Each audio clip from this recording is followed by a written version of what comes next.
For decades, many of the nation's nearly 6,200 Catholic schools have seen declining enrollment. In just the past 10 years, nearly 1,200 Catholic schools closed or consolidated. But just this week, it appears that interest in these schools is coming back because so many of them will be teaching in the classroom this fall with added safety measures. National Review points out most Catholic schools don't have teachers' unions, and they understand that parents are desperate to find safe environments where their children can learn so that they can return to work.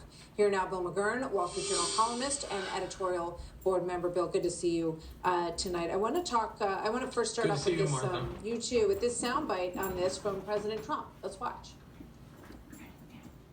If schools do not reopen, the funding should go to parents to send their child to public, private, charter, religious of their choice.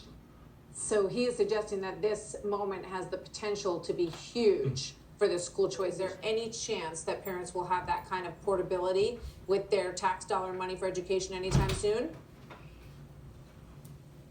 I don't know about anytime soon. I would like to see that. I think there's a renewed interest in the Catholic schools for two reasons. One is we're seeing the consequences of the woke curricula in the public schools, and a lot of parents don't like it. And then we're seeing in this crisis, I think that the Catholic schools are more likely to open because, as you point out, and I think you were quoting Nora Kenny in National Review, there's no teachers unions, or they're not as harsh. I mean, in Los Angeles, you have the teachers union saying, we won't reopen unless you defund the police, or, that's ridiculous. And I think they're trying to do this. The director of the CDC has said it's important for public health to get the schools open. And I think a lot of the Catholic schools are really trying hard to make that happen. How much do you think this is going to translate into actual growth for these Catholic schools, Bill?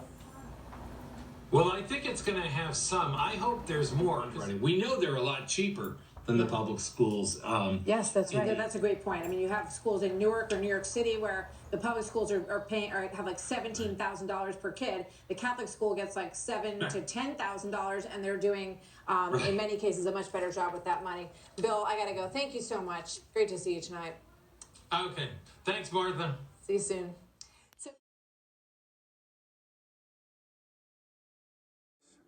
There are about 135,000 public and private schools in the country, 35,000 private schools, 100,000 public. About 50 million children in the public schools, 5.7 in the private schools. Generally speaking, we think every child is equally important, and so what we propose is about $70 billion for kindergarten through the 12th grade. As Senator Blunt will say, we believe that every school should get some money. It would be about $1,200 per person on K through 12. Every school should get a third of that, even if they're opening virtually.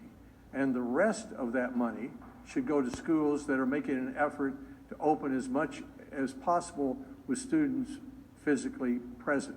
There are many more expenses when you're physically present. More teachers, more space, more protective equipment. We believe we ought to pay for that, which would give parents more choices of all schools. And childcare centers having a hard time staying open because they have less revenue, fewer students, and there need to be more safe environments for childcare. This is a bill about back to school, back to childcare, and back to work.